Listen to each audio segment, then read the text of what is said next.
It's my pleasure to introduce to you guys Vicente Guallart, which I know him for many years, and I know him in many facets. I have to say he's a very easy guest to introduce because in many, many ways he's close to what SCI-Arc ideals and visions are. At the same time, he's a complex individual to introduce because all the facets that his professional life and career has taken over the years and what make him a really, really interesting speaker in the particular context that we are in the field and in the discipline. Just to give you a sense of what I'm trying to mean by that is Vicente, with a group of colleagues, founded 12 years ago, the IAC in Barcelona, which is an institution in many, many ways similar to what SCI-Arc is. He has his own practice, his own office, but 4 years ago, which proved also the value of Barcelona as a permanent experiment for architecture and design, the government of the city decided to make him the chief architect of the city. In any other context, this will be pretty much considered insanity, but in the context of Barcelona, this seems a reasonable thing to do. And hopefully, in his talk today, he's going to try to illuminate us in all those different areas and how we can negotiate all of them, which for us, in the territory of the American city, it seems like a very foreign concept, many of the things and the experiment that they're trying to do. Of course, this is not an easy thing to do in a city like Barcelona with the pedigree, the tradition, and the ambitions of it. And the other part which I want to mention in relation to Vicente's attitude to many of these things is, and for those of you who speak Spanish will understand this, Vicente is not Vicente Guallart, he's El Guallart, which is, in English will be de Guallart. He's almost like this kind of a creature thing that suck all the energy in a room at any given time. And if you ever land in Barcelona and he tell you we'll pick you up in the hotel to take you to see a tour of the city, say no, because you're going to be absolutely exhausted and destroyed at the end of the day, and he's going to take you to see the worst parts of the city. He will not take you to see the most interesting. He will be to show you the fascination that he have and the energy that they're trying to put in change the logic of how a city should grow and should develop.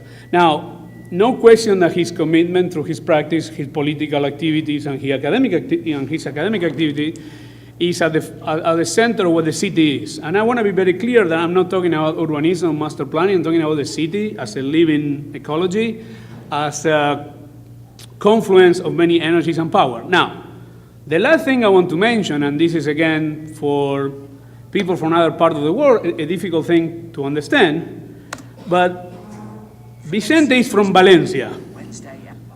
And in Valencia, they do las fallas, which is meaning the fires.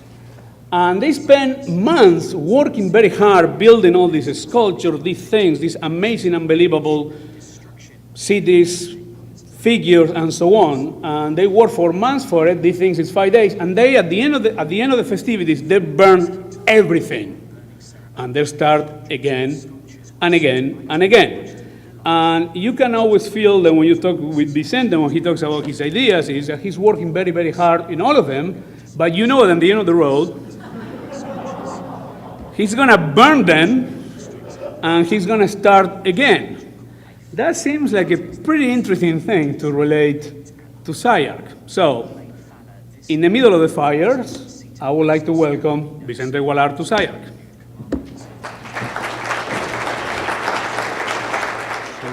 Thank you, Hernan. I think it's the most beautiful presentation I ever had with las fallas and some kind of connection with the territory. I say that, in fact, the landscape of Los Angeles is very similar to Valencia. In fact, you have one place called Valencia nearby. You have Orange County. We produce many oranges over there. So to be in Los Angeles is a little bit like to be in Valencia. To be a SCI-Arc is also incredible. A group of architects, we create a place called Institute for Advanced Architecture of Catalonia, because at that time we were young architects in the 90s, and then this was after the Olympic Games. Barcelona was incredible. I remember in the UIA, the International Architects meeting in the year 96, Peter Eisman gave a lecture in front of 6,000 people at the Magba Square. So it was the summit of the Barcelona moment after the Olympic Games. And then we were there, we were young, we were looking to each other, and we were thinking that we should kill ourselves or to invent something new. So we decided to invent something new, and we were somehow fighting against the reality, because obviously many people say, well, why are you doing what you are doing? So we saw, at that moment, there was the emerging revolution about the digital technologies, and the people were they call me always to ask me which computer they should buy, no? I was this kind of a stupid guy that knew everything about technology, but then there were, one thing was architecture and the other thing was technology, no? But we were lucky, and the world was upgrading, was changing, and that's why we created the institute, and then there was the crisis. Lehman Brothers did a great job for us. They collapsed the economy, and this was very good for the general crisis of everything. And after a crisis, the people is looking around to new ideas, and that's why, like 3 years ago, today's mayor of Barcelona, Xavier Trias, came he presented his political campaign about architecture and urbanism at SCI-Arc. It's like if Mayor Garcetti will present his urban project here, let's say. You see that the model that we had on Barcelona was made with CNC machines by students from our master program. And so this was a very magical moment. Today we have with us also Deborah, that she is the deputy chief engineer, but in fact she's an architect running the city of LA. So it's a great opportunity to connect SCI-Arc and LA. Thanks Greg, thanks John to be here, and many friends. So today I would try to explain, this is the meeting also with Willy Muller, our common friend Willy Muller. He was co-founder of the institute, and today has been talking with Hernan and other people at SCI-Arc about many questions, the deputy mayor, Tony Vives. So this was really an incredible moment, because it's like a dream. Well, the most radical thing we did, so sometimes you make an institute, you have some ideas, but then you have a campaign. And in the campaign, everyone tries to kill each other, because there are only one mayor, and there are many people that try to become mayor. And then we were thinking how to explain that there were new ideas about Barcelona, and then we decided to build these windows we fabricate in the institute. And then this was the first day of the campaign. This is like the poorest area of Barcelona. This is where I brought Hernan. He was looking for the Sagrada Familia and said, forget Sagrada Familia, let's go to places like this. And then we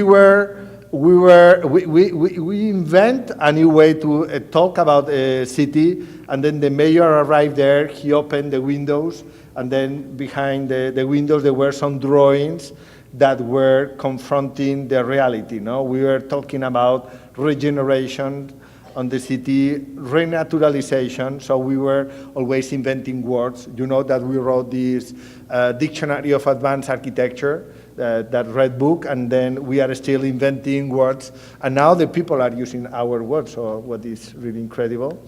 And also we were talking about, this is really the poorest neighborhood in Barcelona, is like behind the mountain, and we thought we should bring digital fabrication to places like this, to bring the more radical innovation to places like this.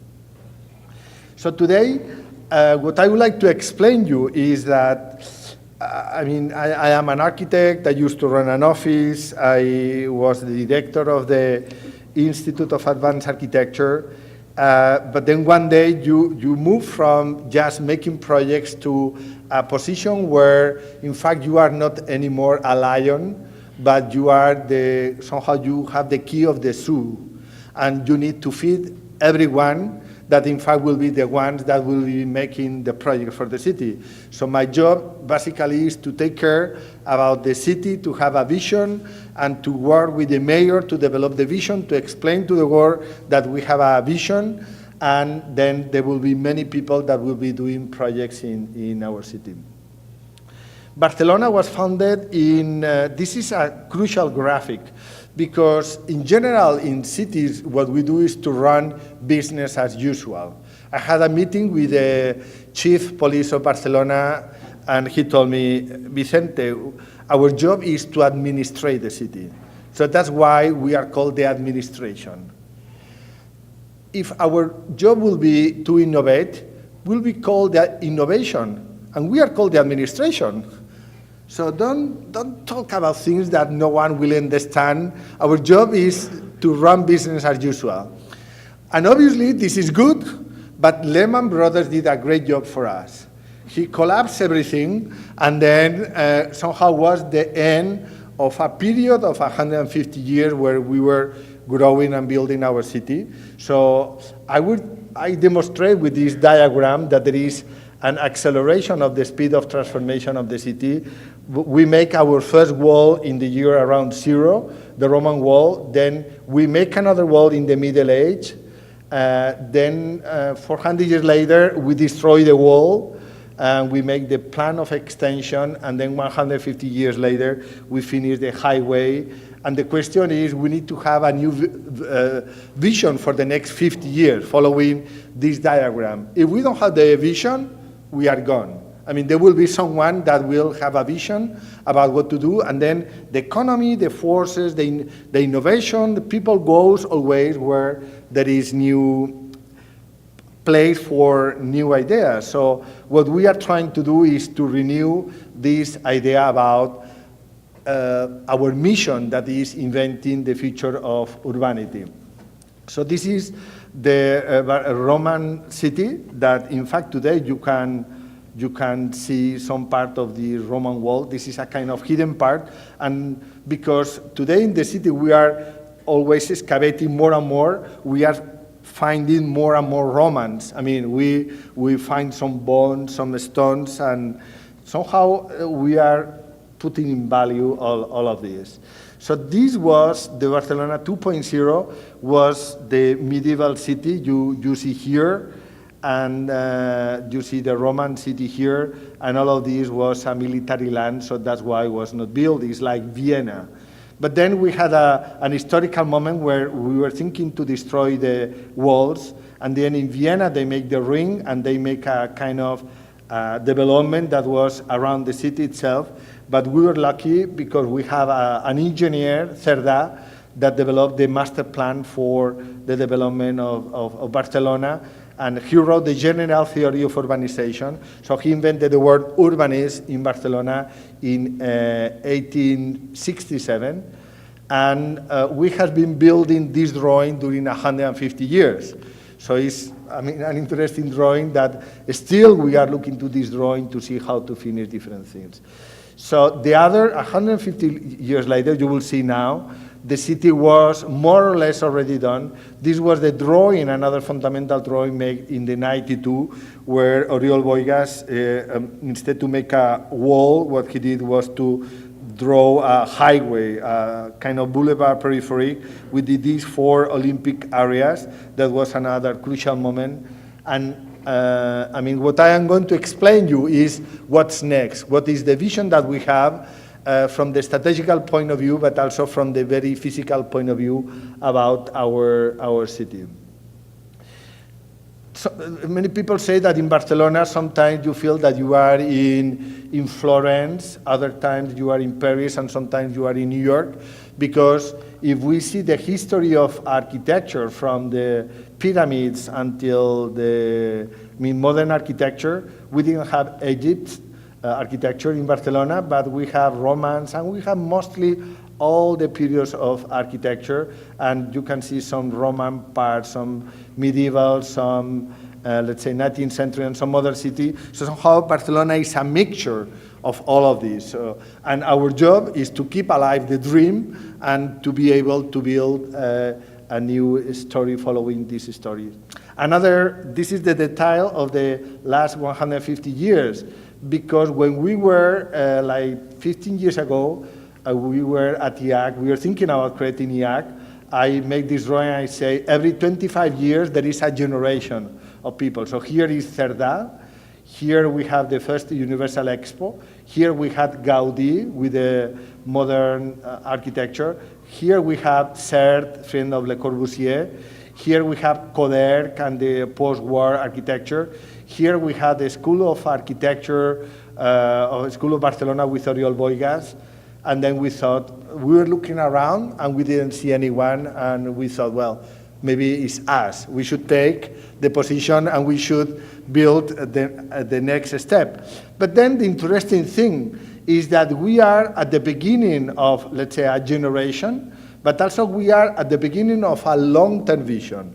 So sometimes you need to, that means that we are here, we are making projects, we are building the city, but at the same time you really need to have a long-term vision. So that's why during the campaign, and now is a board that our deputy mayor printed 1,000 copies and distribute around the administration, we have a new mantra. And this is absolutely connected with the book that we are, let's say, presenting today, because the idea of the self-sufficient city, we have the drama about what a city should be in the future. Not during, if we are at the end of the period of the industrial economy, the industrial economy was very well represented by Cerdà and with the city design for transportation, and also with the car. LA is, let's say, the monumentalization of the car as part of the physical structure of the city. But right now we are living in the information economy, and then the question is that internet has changed our life, but it didn't change our city yet. And the question is, what is the city that will come out of internet? Because internet proposes a distributed model of organization of the world, and is very different to the centralized industrial model. So that's why our proposal is that the cities should be productive again. Right now we thought, well, maybe the Chinese will be making things, we should just design. And this is not true at all. I mean, the new economies will be developed in cities, people live in cities. This is a kind of mega city. Hernan told me this is the sixth economy in the world. And there are other cities where really the cities are the places where the people live, the people die, where we create. Today, Obama was talking about the global heating, and all the CO2 emissions, 70% are produced in cities. So the question is, if there is any solution, will be in cities. And our vision is that the cities should be productive again. We need to produce mostly all the resources that we need in the cities. So that means we need to bring back industry, but obviously a new industry. We need to bring back the production of energy.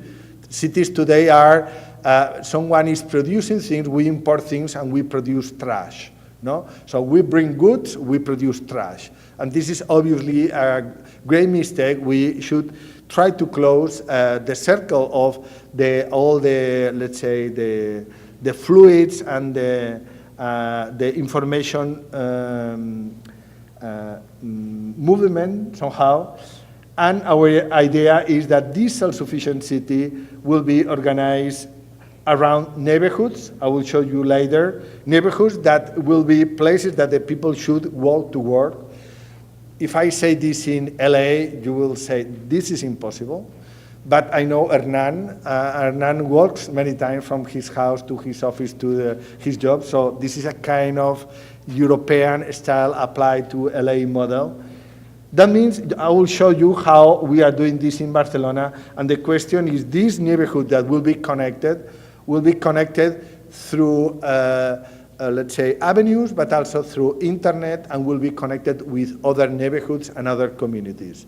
So we live in a world of connected cities, and our idea is to connect the best of the slow cities, a place where you can walk to work, where you can buy fresh food, and at the same time will be connected using technologies of information. This is the diagram. So this is the new Leonardo's diagram, where the people is in the center, the human, let's say, the people is in the center of any project, and then the people should be able to produce mostly anything that he needs for living around him, and he will be able to do this because he's connected to internet with economical knowledge and social networks. And if we connect people like this is the diagram for people, but could be the diagram for a city, then the result is this. This is the world that we are building that can be applied to people, to cities, to energy, and obviously today the information networks are working like this. So the question is how this can be translated to the city itself. Another crucial diagram is this one, because it's incredible that doctors in LA, in Barcelona, they share the same science about the human body, and that's why medicine is a universal science. That's why we are able to work in biotechnology, because we know very well everything about the human anatomy, the metabolism, and anything. But about cities, when I arrived to the administration, I asked the people there, how many infrastructures has Barcelona? And the director of infrastructure told me, we have 13 infrastructures. It's very clear, we make a book. And then I went to the next door and I asked, how many infrastructures? So the deputy director, he told me, it's very clear, there are 7 infrastructures in the city. So that means that inside the city itself, it's impossible to understand ourselves because we don't have a common definition of what is a city.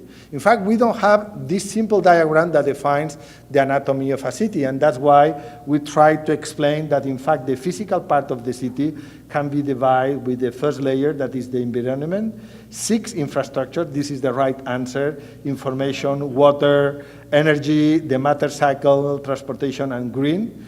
Then we have the public space. We have a multi-scalar approach about the construction of buildings, neighborhood districts, etc. So this is the physical part. We have the human part. We have the people that is living here. And between both, we have the information layer that is the interaction between these 2 layers. The most incredible thing we did when we arrived to the administration is to create a new department that is called Urban Habitat, where all of this is together. So before we have, maybe in LA or San Francisco or many other, in New York City, the Department of IT is different to the Department of City Planning, and is different to the Department of Housing, and is different to the Department of Environment. We decided to put all of this together. We have only a deputy mayor. I was the first general manager of this that we named Urban Habitat, and that's why in our meetings we have the IT people, the, let's say, environment people, and we are able to make new kind of projects because we have only one budget for all of this. So this diagram is crucial for our organization, but also for everything that we do. And now, so if you remember the diagram that I showed you about Oriol Boigas, this could be a very simple diagram that explained how is Barcelona today. But I thought that if we are going to explain a future, we should be able to explain like different layers of our city, some kind of not only places, but like big infrastructures or big structures, physical structures that will generate many projects inside it. So here, that means that we can talk about the city from a physical point of view, but also we can talk about a policy point of view and a strategical point of view. And I will try to mix the 2 sides. So the first thing I would like to talk, the first layer, or the new Barcelona is related with the green, with the idea that Barcelona invented the hard squares, like Plaza de Sands, something dry, something hard. And the question is that now we are not anymore growing against the nature, but our mission is that the nature come back to our city. So we have, Barcelona, we have the back part, you will see now a mountain. You see that all of this is Barcelona that has been growing against the mountain. We start to build up the mountain, but we were lucky, and in the 70s we stopped the construction. We built this highway, as many highways, they cut the two sides of the reality. And then the first competition we launched when we arrived to the administration was called the Coiserola Gate. So you see this is a kind of central part that we have in the metropolitan area of Barcelona. We are building a 22 kilometers pedestrian path, and our competition, we launched simultaneously 16 competitions. We pre-select 7 teams, so there were 112 teams working simultaneously for these 16 competitions, and we define, instead to work with horizontal lines, we make these vertical lines following let's say the water, the trajectory of the water, and then we launch all those competitions. So what our idea was how to bring nature back. Remember this word, renaturalization, so this is what we were working about. We were also discussing about bringing back agriculture. We are, in fact, right now planting agriculture. We are working about food production in the limits of the city, but also inside, in the center of the city itself. And maybe the most radical project that were presented among all these more than 100 projects was for the gate number 15, that is in the limit between, you see all this green infrastructure. And what he proposed was to reconnect, to cover the highways with a bridge that will connect the two green, let's say, areas. Oh, this is a natural park, this is a natural park, but this is completely cut by this highway. So at that time, the idea was to use, make a bridge and then to make these kind of structures using vaults that will generate a fantastic way to enter to Barcelona through the highway, but also a fantastic platform to connect the two sides of the natural parks. I will connect this with, I think, one of the most beautiful projects that someone made in Barcelona in the last years, that in fact was a very young group of people that they were experts in rhino, but they were also experts in making vaults. So they make, in a festival of architecture, they were able to make this vault, following the Catalan tradition of making vaults. I was passing by and I saw 4 young architects making the structure by themselves, and I thought that this is really an amazing structure made very fast and using recovering the tradition of people like Guastavino. Guastavino was a Valencian architect that moved to Barcelona, and then he moved to America. He brought the technology about making vaults that were fireproof, and that's why he started in Boston. He built the Boston Library, and then he built, for example, the Central Station in New York, and also the Oyster Bar, that maybe you know better, that is in the underground, and some stations. So somehow this tradition that right now we are reusing, using Rhino and new tools of design are absolutely connecting with our tradition on making vaults. I would like to talk also about one incredible place. In fact, this was the last project I launched when I was director of SCI-Arc, that was to buy a property that is 300 acres property in forest with this old house that was built at the same time that Guastavino was working in New York. So you see this is Barcelona, and this is the big central park.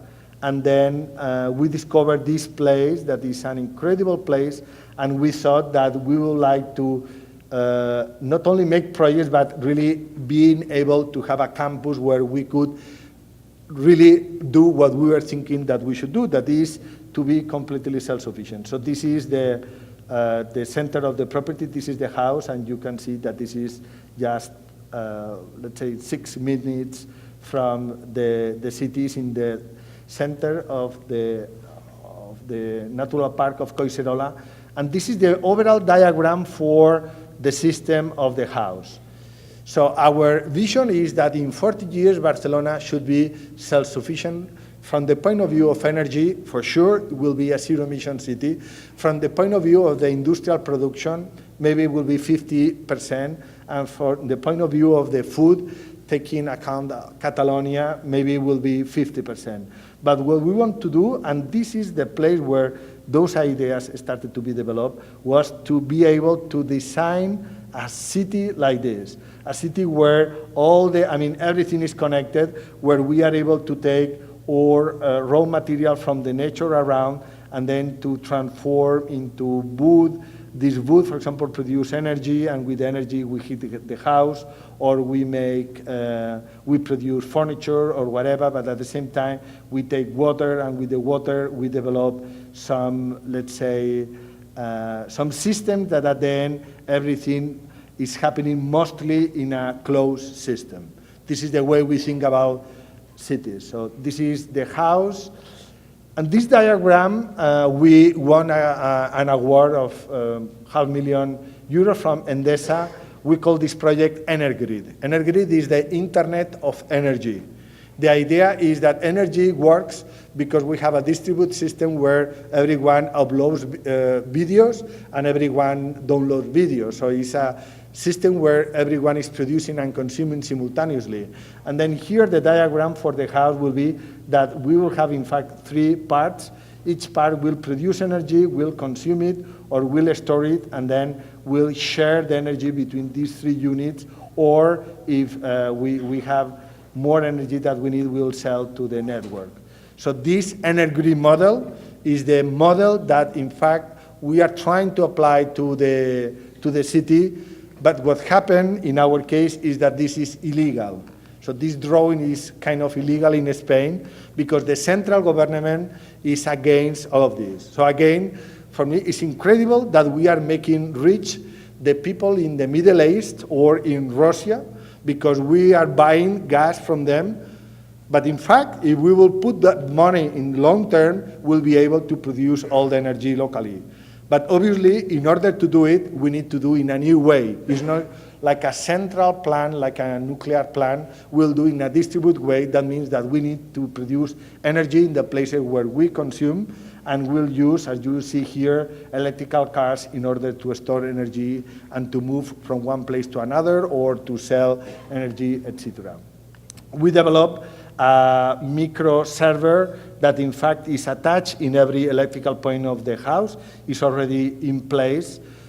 Today, many people is talking about the Internet of Things, and this is in fact what we start to do. Our first master program was called Digital Cities and Advanced Architecture in the year 2000. So this is the kind of vision we had working with MIT, and right now we are implementing, working also with the industry in Barcelona in this incredible house or castle in the natural park. The other diagram, this is hydrogrid, the Internet of water. So information is always bits, 1 and 0s, and that's why we are able to divide a message in an email is divided in parts. But that means that 1 and 0s are similar. But about water, the water is different. So what we do here, what we did in the house is we have 5 water tanks with 5 different qualities of water: clean water, roof water, water from the floor, gray water, and black water. And we are doing with the water, we are using the water tanks like hard drives. We are storing water there, and then we are exchanging, we are using for the best water for the worst use that we can do. So that, again, this is a diagram, but you can see this diagram can be applied also for buildings in the city. You will see at the end of my lecture. So in this place, we do bolts. We built already some bolts, heating system in the ground. We have robots. And another thing that I am absolutely interested right now if we are going to be self-sufficient, we need to map everything that we do. We need to know where this water is coming from, where this plastic is coming from, where everything that we are using is coming from. And then here in Valldaura, we did an experiment. We cut like 11 trees. Instead to have an IP address, we have let's say a georeference address, and then we map it, we painted the trees, and then with that wood, we have been able to fabricate a chair. So that means that we know who was the father of that chair. That was a tree, in fact. It was not any tree. It was a specific tree that was exactly there. So what we are trying to do is absolutely to work in this Internet of Things, but also to try to follow all the let's say, the traceability of everything that we produce. Also, this is also related with food. So that means that this is the nature side, and we are trying to bring all this knowledge from nature, you will see later, to the city. The second big project is related with Rio Besós, and I will not talk too much about this, but 20 years ago, this was a place that was, every time they rained a lot, there were floods, it was a pure disaster, so we transformed all of these, the urban part into a park, and also in just beside the sea, we have this factory where we are discussing to do incredible things that you will see in the future. So this is our Tate Gallery, let's say, is in this old industrial factory. The third layer is the waterfront. The waterfront is an invention in Barcelona, in fact, because we have all these infrastructures like in many places, but when we won the Olympic Games, we create these artificial beaches. We put underground all the infrastructures, so we were able to make the Olympic Villa here. I saw Carl Lewis winning the gold medal in Barcelona, and also the dream team playing basketball in Barcelona. They were sleeping, all them sleeping here. But all of this was an artificial construction. The beaches in Barcelona right now is full of people. But there are some other areas that we are walking also. This, remember the city that was surrounded by walls. And now Willy Muller is working mostly in the urbanization and the transformation on all these industrial areas into urban areas. So the city and harbors always have some dispute because harbors grow really very fast, and then they have some areas near the city that somehow have some very high urban value. So that's why we are working in areas like this, and we are transforming these areas that today are just industrial areas into an extension of the city itself. So that's another important project that we are working. And another project, you are experts in highways, but we are transforming, we are demolishing some highways, and this one, what we are going to do, this is the highway that enters to the city exactly here. So you see the highway here. What we are going to do is to transform into a park, and then we will put the real highway here. No? So we are really very much trying to remove big infrastructures and infrastructure and to make soft infrastructures in the city itself. The fourth big element is we have here the harbor and the airport, and then all of this is a kind of delta. This is the other river. You see, this is one, is not the Barcelona Football Club, it's another club. But something that we did, so this is about logistics, I will not talk about this, but what is interesting is we make a new trajectory for the river, and we are going to use the old riverbed to make a new train station, terminal station, to bring the containers that are coming from China, mostly to Barcelona. So Barcelona really is a logistic center. We are also the fourth harbor in cruises, the first in the Mediterranean. Now, we arrive to a very interesting moment, that is, the first layer is related with these historical places in the city. So every time that we do something in Barcelona, we find some ruin or some let's say, historical elements. And the question is, when they found in Rome or in Florence, they are frozen, they are afraid, they don't know what to do. But here we have a tradition that really we play with these ruins and we play with the history in order, as you saw, to build a future.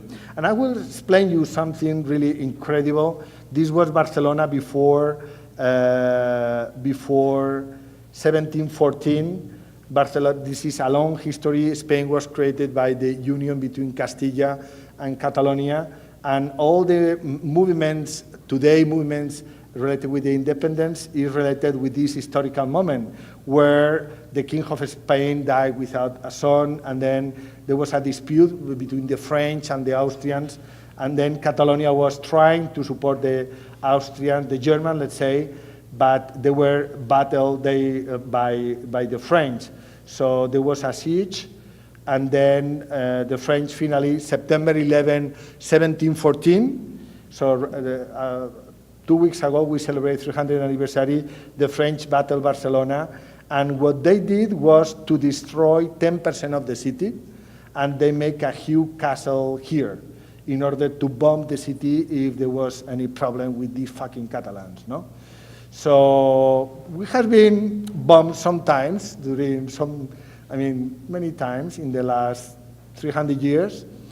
But in one moment, as I say, 1815, we decide to destroy the walls because it's always about the technology, military technology, because the guns were able to pass over the walls. The war didn't make any sense. The city was really growing very fast. It duplicated the population. The city was really very crowded.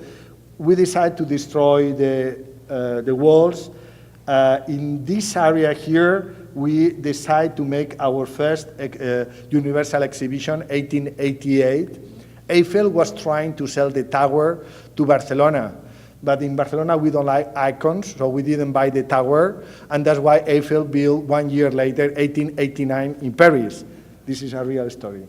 So this was the plan for the universal exhibition, and this was the area where was the castle that was destroyed. So it was a process of urbanization, and here you see was the site to make a new market.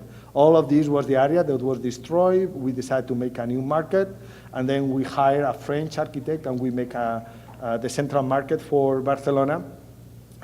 The interesting thing is all of this was a very commercial area. This is 1930s, but then in the 70s we make a new market, and then this structure somehow was abandoned, and we decided to make a library. And then we make a competition to make a library, and someone won the competition, but when we start to excavate, let's say, the ground in order to make the library, what we found the ruins of the old city that was destroyed. So then what to do? Should we destroy the ruins, or what we should do? So finally we decide to keep it. To keep them, we decide to make a platform and to make 3 big halls. And 1 year ago we inaugurate this place that in fact is a museum. Is one of the few places in the world where you have a city inside a building and not the other way around. Is somehow our small Catalan Alamo. Is the place, this place was destroyed when the French were there. They were asking the people to destroy their houses. So that's why they destroyed, they say, 1 meter, you should destroy everything. They were destroying very carefully, and that's why when the archaeologists were looking for the excavation, they really found all this city. We know who were the owners of the houses, and today is one of the most, let's say, important places. It's a new cultural center that we just opened 1 year ago. So one of the things I did in the last year was to design a flag. They asked me to design a flag because the question is, we need to have a Catalan flag over there, and the question was how to do it.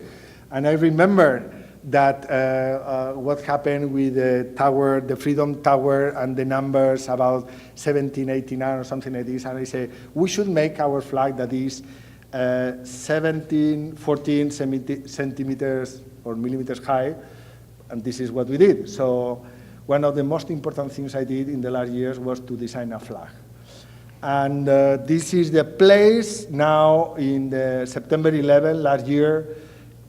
We make a celebration with 300 cellos playing simultaneously, and now it's really a very dynamic place in the historical center of the city. So we had been, as you see, connecting history and making a new project. So we had, when you are running a city, you are always looking for the opportunity to develop very fast projects, because you can have a great vision, but if you are not able to deliver, to show in 1 year that what you say was true, you are done. I mean, the people say, what are you doing? You are not able to do anything. You are from Valencia, everything will burn. So that's why we had, in this case, a great opportunity to develop something that we were thinking about, is the connection between technologies of information and public space. So we were discussing how these new technologies will arrive to the public space. There is a debate about how to use sensors in order to connect things about parking, about noise, about CO2, etc. And the question is that we cannot make a solution every time that we try to do it. That means that we need, in the same way that we make some standards in the city, you have always the same lighting or lights in LA. Here the question was how to bring a standardization process for IT in the public space. And we remember that in the '92, after the Olympic Games, there was a discussion about how to make crosswalk, no? How to cross on a street. And then we designed, the architects working for the city planning, designed this system where there are always the same amount of stone. You see the light is here very well connected with this, the trash, etc. And all of this was done with only one drawing. And then all the city right now has the same standard because someone designed something that is the way we cross the streets, and we apply this everywhere. And we thought that we should do the same for the technologies of information. But in this case, the idea was to have every kilometer a router that will connect between each other, and then at the end we'll be able to have a public infrastructure of information in the public space. We own the streets, we own the trees, we want also to own the information networks that will allow, from a, let's say, social point of view, to be connected to the information. So that's why we develop a standard. We analyzed that we have 4 different streets. We are making these drawings, and in fact was drawn by Areti from IAC. I asked for some help because the problem was this. The Department of IT in general, an architect make a project, and then when it's finished, the Department of IT comes and puts some whatever, some wires, and it's not absolutely connected. So really, we were trying to have an integral design, so you can see here the sensors that in fact are shooting to the router, and then the router is connected to the other router. So the question is, how do you design a new standard system that connects sensors for everything? When you will have driverless cars, they will need to be connected to a network of information, and we are building this in Barcelona. So we decided to have a meeting with our designers and the engineers of telecommunications, and we asked them, like in Apollo 13, let's put all the technology that we need to put there in a table. So they brought the routers, the sensors, etc., and then a camera here. There was a telephone. The people was asking, we should put a telephone there? No, don't put the telephone. So then they were really looking how to integrate it. And again, I say, this must be solved only with one drawing, like the stones. You remember? So then we decided to make these elements. We designed a cylinder. This cylinder, that is a translucent cylinder with plastic, will be at the same height. All of these will be integrated here. You see the router, sensors, and everything. And that's it. So this is, we use the urbanization of this square in front of the board in order to make our first experiment about how to design an integrated system of routers and sensors in the public space. So that means that every time that we make a street and we transform many streets, we'll apply this solution. We'll have lighting, we'll have water, we'll have trees, and we'll have routers and IT and Wi-Fi and sensors that will be connecting the city. The other interesting thing, and we were discussing this morning with Deborah, is that, I mean, this computer has an operation system. It's a PC, has a Windows, Mac has another operation system, and then today, information in cities are organized by silos. Philips is running the lighting system. The power company is running the power, and the water company is running the water system, and everyone has a control room and is completely separated to each other, and it doesn't make sense. So what we decide is to start to develop the city operation system, and we decide to break horizontally. So that means that we'll have a platform of sensors that will be from any company. We'll have the city operation system, and we'll have the situation rooms or applications that will be built on top of it. We already are working with companies about the city operation system. We have a competitive process in order to define how we are going to do, and we are working on it.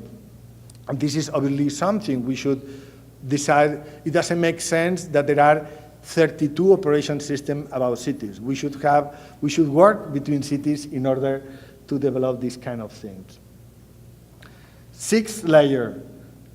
This is the mountain that you know that is Montjuïc, and this is the mountain that no one knows except Hernan, that I brought here. So this is, you see, this is the Montjuïc. Here is the Olympic area. Here we have the old convention center. We are now extending our museum to here. So we are developing a project to extend the museum here to here. We'll launch a competition to design the interior of this museum. Here we'll have the Museum of Architecture. Barcelona, we don't have a Museum of Architecture, and we are going to do it here. Here we have the Mies van der Rohe Pavilion, that this is a secret pavilion we have here. So this is a very well-known place. But the equivalent of this, that is not in the realm of the people, is this that is called the Three Hills. Here is Parkwell. You see here, Parkwell. And now we are working on the urbanization of all of these. In the top of this, there is a Canon battery, and then now it's abandoned. It was occupied by informal constructions, and now we are transforming, we are making a small museum here, but this is one of the most, it's a place really fantastic where you can see all the city in front of you. We are working on it. But the other important question is that Barcelona is this idea of looking to Barcelona not as an extension of the historical center and the grid, but looking also to the civic avenues. So you see the diagonal, and we are building a new diagonal. So if you know Barcelona, the diagonal really is a place where you can walk. It's a fantastic place. You will see now, this is Plaza De Las Glorious. Here is Sagrada Familia. We are working right now with the architect of the Sagrada Familia, the 9th generation of architects. Gaudí was the second one, because we need to demolish some housing here in order to finish to make the staircase and to make a kind of urban plaza here. This will be finished 2026 for the 100th anniversary of Gaudí's death. So anyhow, this is the diagonal. Diagonal was used also to make a huge demonstration.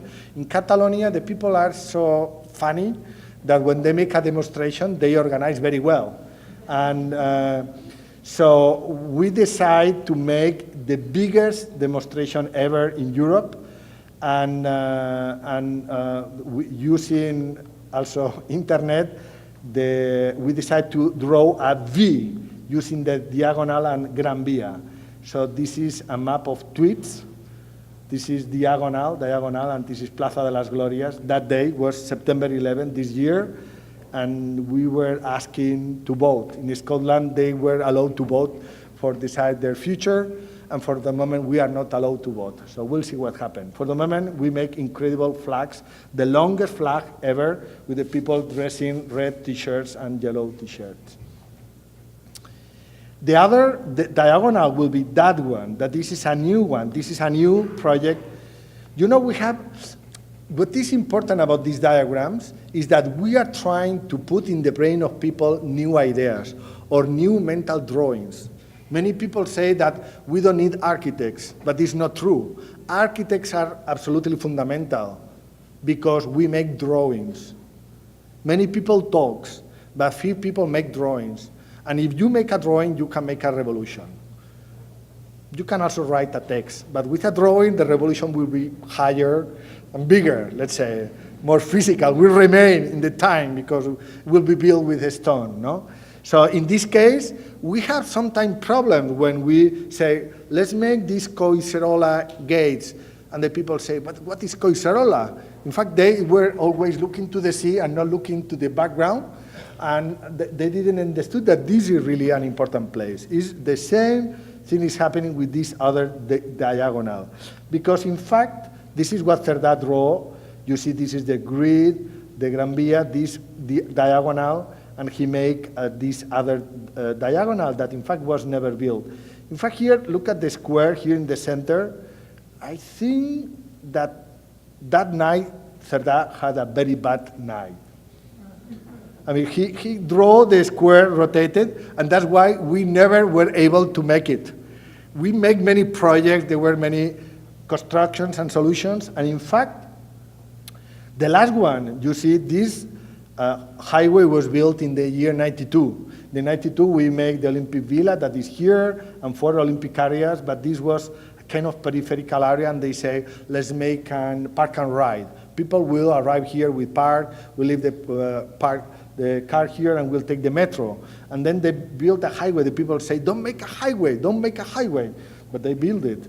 And because in fact this is the center of the city, what we decided 2 years ago, this is a drawing we made, was to declare that the center of Barcelona should be a green space.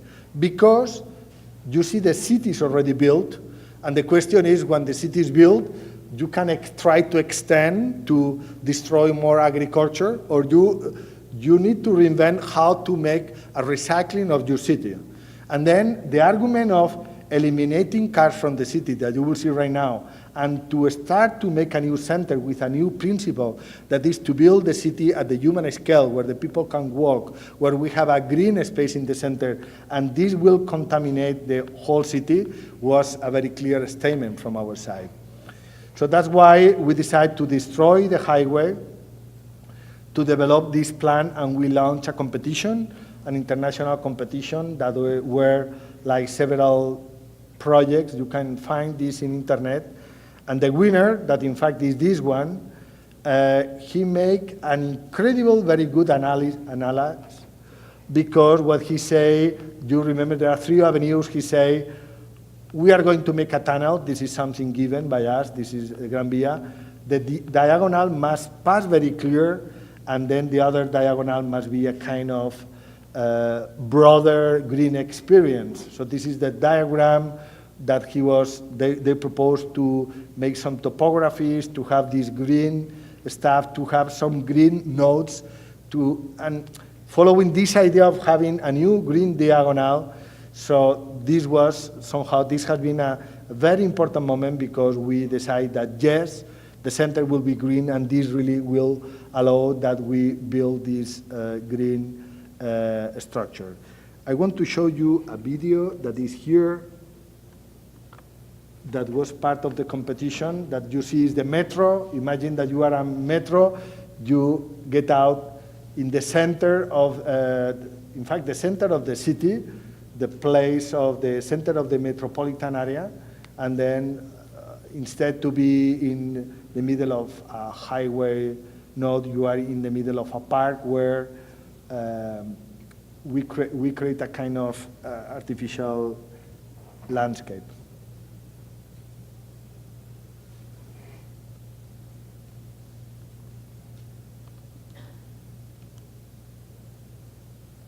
So,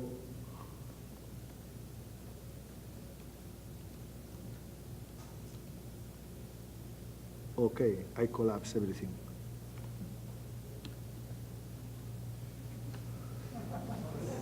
I can't believe it.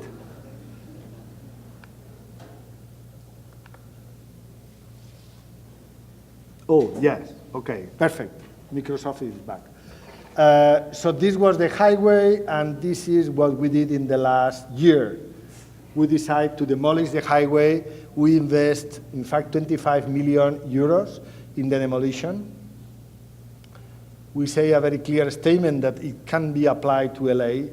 City starts where highway ends. And that's why our center that was somehow occupied by this, we built this avenue with this form because we are going to make a tunnel, and then we needed to have this space to make the hole. We'll make the tunnel, and after that we'll make the park. So this is today how is this space. Still was, now there is not anything here. Jean Nouvel Tower that in fact is related with this technological district. And you can see here we used to have a market because this was really the periphery. Every stolen thing was there, no? It was a kind of free market. But we like so much architecture that we decided to make the most expensive free market in the world, and we make this. So we launched a competition, and we decided this informal market, that there are also some old furniture, etc. And then what we built was this. We make a new market with a triangular form, with a street that has a spiral form, you can see. And in fact, this free market right now is one of the most, you can find all of these. I mean, it's really an incredible place where many people goes. But then this is a building that we finished, in fact, only 1 year ago, made by Fermín Vázquez, with this kind of open roof. We had some problem with the water. It was to open the roof, so we needed to close a little bit because otherwise, the people used to get wet when it was rain. Yeah, but now we spend 50 million euros. I mean, you cannot get wet. The architect didn't understand very well, but I mean, we have a heavy rain the day before, well, a week before, so now it's working quite well. So you can go there. It's really a very interesting place. You can find any kind of old camera, etc. Another project, so this is that square is here. This is Calatrava. Calatrava is a kind of syndrome, the syndrome of Calatrava. He is also from Valencia, and I mean, it's incredible. He make a bridge. Enrique Miralles explained very well that first they make the bridge and after they make the arch. So it's an incredible way to make a hanging bridge, no? So you remember Enrique Miralles explained this. So now it's like a kind of porcelain figure, and that's why we are covering the whole infrastructure, but we keep the Calatrava stuff, no? Well, anyhow, we are building a new high-speed train station here, and we are making a big park, 4-kilometer park, on top of it. So you see here that in Barcelona we like to cover all the infrastructures. It's a very dense city, so that's why we need to create public space. And this is a project that is developing Iñaki Alday and Margarita Jover. They are in Virginia. And so you see, we are really doing it. This is the infrastructure, we are covering it. Here is the place where the Frank Gehry's tower should be developed, but I think it seems it will not be built. Lehman Brothers helped also on the collapse also of such a project. And we are building all of this. So you remember here all the green space. Another, and maybe this is the most important project we are doing, because in this new city, you see that we are building a new drawing of the city. The question was that it was very clear that we have the center, we have the grid, but then here we have a kind of bullshit, no? So this is the grid, what is great. This is where Hernan likes to visit. But there is another half of Barcelona that is not a grid.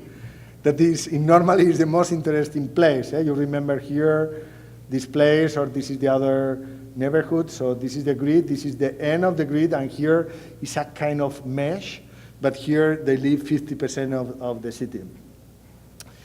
And we had a project, we had a problem because the people didn't use the bus at all. By the way, today I didn't rent a car in LA, so I was taking buses today and yesterday.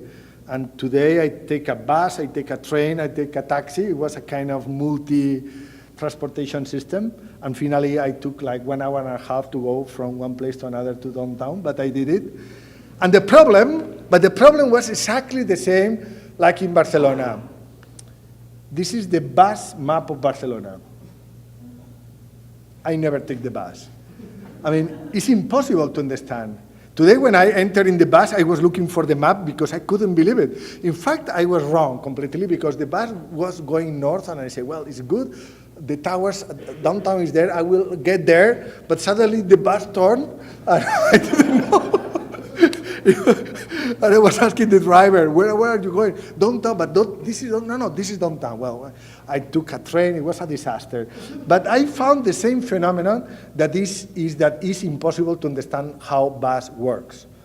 Because in general, you see there are many lines. Here there are 7 bus lines, and here there is only 1 bus passing every half an hour. So it's very clear what is the center and what is the periphery.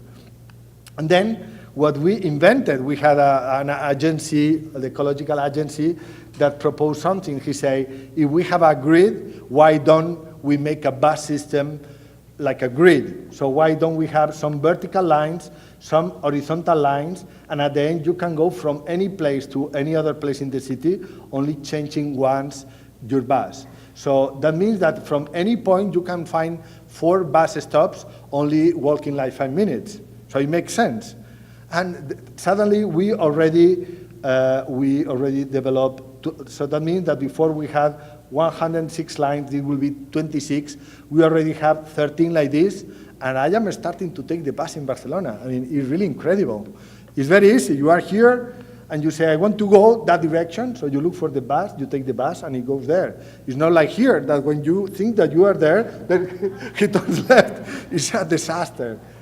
Anyhow, these generate what we call the super blocks. So the idea is, if we have this grid, let's try to so this is how our transportation system works.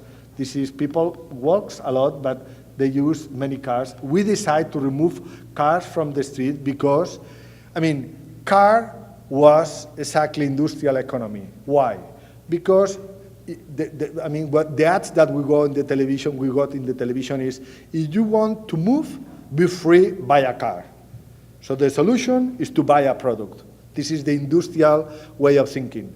Today, we start to think about transportation as a service. And what you do is you download an app. There are some apps that tell you which is the best system, sharing bike, bus, tram, metro, and then you decide. So the solution about the idea that you want to move yourself in the city is a network, is a service, is not a product.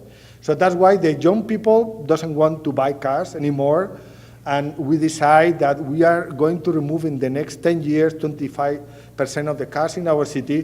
That means we are extending 25% our sidewalks in the city, you will see now. But this is the idea. Instead to have cars everywhere, we are going to have cars only in the places where we have buses, and then we will win more pedestrian area. So this is our pedestrian areas today, and this will be the pedestrian area in the future of Barcelona. So that means that this idea, remember what I say, productive neighborhoods at human speed, this is exactly what we are doing. We are reducing cars because the people doesn't want, they are using sharing bikes, and we are starting to have sharing cars, and the bus system people understand, and that's why we are reducing the traffic collapse in the city. This is the diagram today car, people, and this is the future. So this is a good sample, Paseo de San Juan. We developed the idea of the renaturalization. We make a huge sidewalks, and then those sidewalks, we develop new kind of materials that are mixing stone and green. So we are working very much with the material. We are making places for kids. We are putting bikes in the center of the avenue, and really it works very well. And you see we are developing these kind of places that are kind of extended sidewalks, but they look something like kind of a small forest in the middle of the city. So we are applying this concept to many places in the city of Barcelona. And that's why we will have finally a system of green where you really can move. This idea of having individual neighborhoods is very clear, but those neighborhoods will be connected by these networks. In Paseo de Gracia, you know, is our Champs-Élysées. We already transform, we eliminate cars from here, and we extend the sidewalks. In Diagonal, that we have some sidewalks sometimes like 3 meters, we are changing all of this. We are extending the sidewalks. So we are doing radical transformation in our public space. The other question is related with this idea of the model of the public facilities. So if you think about the model of your city, there are people from many places here, and not all the cities in the world are the same. But there are some very basic models of cities. So this model could be applied to Mexico DF, where you have a kind of rich center and a huge periphery. Or if we apply to Houston, you have downtown that are offices and commerce, and then this is housing. So it's a kind of a specialized center and a kind of extended periphery that can be enormous. LA invented another model, that is when the city is so huge, you need to have multiple centers. And then Seoul today is something like this, where you can see multiple centers. But then, in many cases, those centers are more like offices or commerce, and then here you have housing. So that means that you need to have a car or an extensive use of transportation system. The Barcelona model is not like this. Our model is something like this. It's something where we try to define a neighborhood, and we create a city by aggregation of neighborhood. So that means that we think that the future of Barcelona and other cities is to create a metropolis of neighborhoods. So that means that if you are able to define a unit that is a neighborhood, where you can find all the facilities that you need to live, to buy, and to play, that means that you can extend this model forever. Because the problem, for example, in Mumbai, 20 million people, is that you have some areas that are very wealthy and some areas that are very poor. And when we destroy these poor areas, we make housing areas, like in Beijing. And this is a pure disaster. So the idea that we make kind of a specialized neighborhood, this collapses the cities. Why? Because you need to be all time moving from one side to the other. The question is that what we should move is information, and we should stay calm. Because if not, city is collapsed. This is, in fact, what happened in many cities in Asia, Latin America, etc. We have been doing a research about another question. If I ask how many plants, species of plants are in the world, you will take the iPhone, you look, you say 10,232. And if I ask you how many species of animals are, the same, you will find.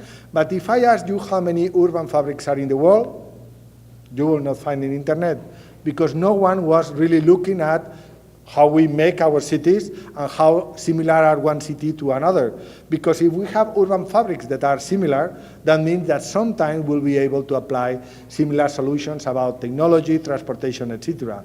And that's why we were developing this analysis about the different urban fabrics, and we found that basically there are around between 60 major urban fabrics typologies around the world. And that's why we are able to compare ourselves with some areas in New York or in San Francisco, because basically they have the same structure. If you go to San Jose, the Silicon Valley is completely different, or you go to other places, it's completely different.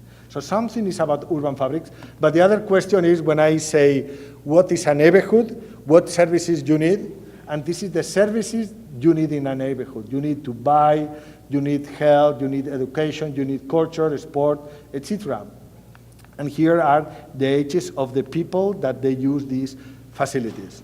And then we were asking ourselves, and how well we are organized. I mean, if this is our idea, how we are organized. So this is a typical neighborhood where in 10 minutes walk, you should find all these facilities. So this is Barcelona has 73 neighborhoods, and we have 42 public markets. So we went to the market department, we were asking about the standard, and they say, we try to have a market with a radio of 500 meters. We need 25,000 people that will potentially use the market, and that's why, for example, here we don't have a market, we need to make a project. Here I asked, why we don't have a market? Because there are not 25,000 people. So, but this is a very serious diagram you see here that they apply as a standard. So that means that in reality we have around 45 neighborhoods in Barcelona. So you see that we have been investing a lot in market. This is Santa Caterina Market by Enrique Miralles. This is La Boqueria. That means that you can buy fresh food in a walking distance. The same for libraries. Libraries, we have around 45 libraries. Some of them are neighborhood and some others are district, but that means that the library structure, it works. This is health centers, it works. So that means that it works quite well. That means that we have been developing this drawing in the last years. Every building like this costs like 7 million euros. And that means that it took like 25 years to build this. So that means if you decide to develop a model, it's not necessary to have 1 billion to make all the libraries. It's necessary to declare what you want to do and to have a long-term vision. If that was the market, this is the shopping mall. So in Phoenix, Arizona, you will find that model. That means that with 5 shopping malls, in theory, the city could work. But our model is don't take the car to go to buy fresh food. And that's why we have another model. But another kind of revolutionary thing we are doing, I think that the first person I saw using a 3D printer or similar was Greg Lynn, that is here with us. And we bought our first machines in the year 2002. In fact, I asked advice to Greg how to buy a CNC machine that is still working, this Canadian machine. Not bad. But the question is, we had at the ARC, we had the first Fab Lab, laboratory fabrication, connected with our friends at MIT. And this summer we had the Fab 10 meeting where we gathered more than 500 people that were working about digital fabrication. So I decided to make a map in order to see which is the ecosystem about people that are using digital fabrication in Barcelona. And I discovered around 50 organizations that are working like this. But the other crucial decision was that we want to transform Fab Labs into public facilities. That means if you go to the Boston Library, when you enter there, you will see free to all. So it was a decision 100 years ago. Books were in universities or in the house of rich people, and someone decided that this should be open to everyone. And that's why at the beginning it was only 1 library, and now we have 42 libraries in Barcelona. Until now, we have only 1 Fab Lab that was somehow connected with the university, and we decided to create a network of laboratories of fabrication, 1 every district, in order to make innovation and digital fabrication a public infrastructure in the same way that we have a sport, health center, etc. So this is obviously part of our influence in the city itself. We should reinvent the way we make things. We should invent the way we produce things in the economy of innovation, and that's why we need to create places like this. So this was the first Fab Lab, the public Fab Lab that we opened, and we have like events for kids, etc., that will be the entrepreneurs of the future. So think about digital fabrication as a public infrastructure open to everyone, the idea of innovation as a public infrastructure. The last thing is the urban metabolism. So, as I say, today cities are consuming resources that are produced anywhere. In a nuclear plant, we have our energetical model is this one. We are using energy here that is produced somewhere in a nuclear plant or burning gas or whatever. But in Barcelona, we are burning gas. We buy from Argelia, and every time there is an Arab Spring anywhere, we are nervous, because then the price of energy will really increase. So our idea is that we should change the model to this one. We should really start to produce energy locally, and we will do this if we are able, in this case, to do retrofitting of our building, start to use the roofs of the building to grow food, but also to make energy. All of this will be connected to electrical car or electrical motor. The car will be the hard drive where to store energy, in the same way we store information in the hard drives of our computers. And then if we make a self-sufficient block, we'll be able to make a self-sufficient neighborhood by connecting all of this. Is the idea of this fractal approach about networks of everything. But what is important is the design. It's not only about the concept, because a solar building is not a building with solar panels in the roof. So obviously it's something else.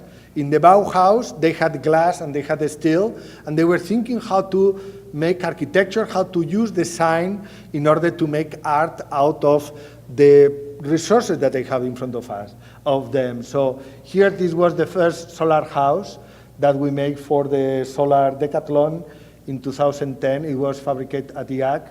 It was the first ever fabricated house made in Barcelona using laser machines and CNC. We make the most efficient flexible solar panel using Teflon and solar cells.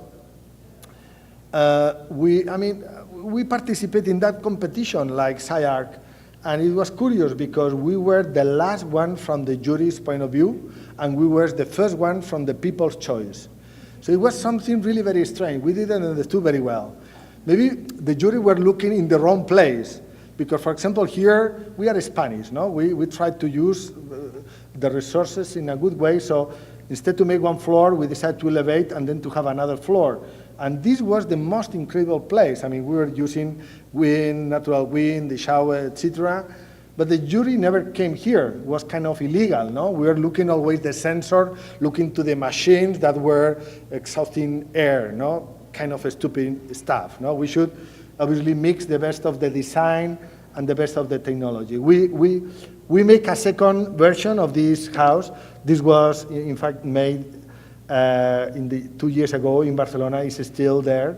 And we thought, in this case, that house, and it really worked, storing energy in the electrical car, as a sample to make one floor, to make a radical solar building. So we wanted really to show, and wanted really to capture a maximum energy as possible. And we made the prototype, and now we are launching some competitions about solar buildings. We had really problems when you work in the administration. I was speaking today with Deborah about when you have an idea, then the people really must produce. So I used to be a general of the special forces when I ran SCI-Arc. We were very few people, but very radical. We killed anyone that was nearby. Special forces are the first that arrive to any war, and in many cases you don't know that they are there, but they are always opening and with the laser for the planes, and then suddenly they disappear. But in my case, I was upgraded to general of the regular armed forces. So the regular forces, there are every kind of people that maybe believe in the war or not. And in this case, in the administration, there are incredible good people. And sometimes the problem is how you move. No, it's not only to stay, the speed is another one. But the important thing about this is that really we create an incredible team with the mayor, deputy mayor, and architects that are really pushing. In this case, you see, it's not about to make a building and after that they came the engineers and they put the solar panels. It's about really how you integrate all of this, how you make a business case of this new way of running buildings. Because the old ways to make buildings, and this is Lehman Brothers destroy this concept. The developers normally, they try to build as cheap as possible. So they build very cheap, they sell very expensive, and they run away. The idea is to try to get the maximum profit as fast as possible, and they go to another place. But again, this was the old model from the industrial economy, because if the economy is related with services, the business is to stay. The business is to rent, to sell energy, to sell water, to sell the services of everything. And from that point of view, it's not only about design, but it's also about the, let's say, the process that are behind. So this is diagram of the building. And this is the last slide. During the Fab 10, we had, again, the opportunity, every time that we see a machine and some wood, we make a house. I mean, we have that tradition. Still today, from the city, we look for the people that is able to make a house. In this case, it's Daniel Ibanez and Rodrigo Rubio that make this really incredible house because it's taking air from here and it's natural. It has a very good climate inside. We built last summer and we dismantled it. So this is Barcelona. I hope that you were interested about what you can do when you upgrade from a radical place like this to run a city. We hope that Hernan and colleagues will be able really to have a very good interaction with the city. We hope that we can collaborate, Barcelona and LA, we do with the schools, but maybe we can do also with the cities. Our mayor will come here this weekend because we were awarded with this Bloomberg Philanthropy award, and he will come to get a check from Bloomberg, 5 million euros, not bad, to make a kind of Facebook for specific old people. So thank you very much, and I am open to any questions.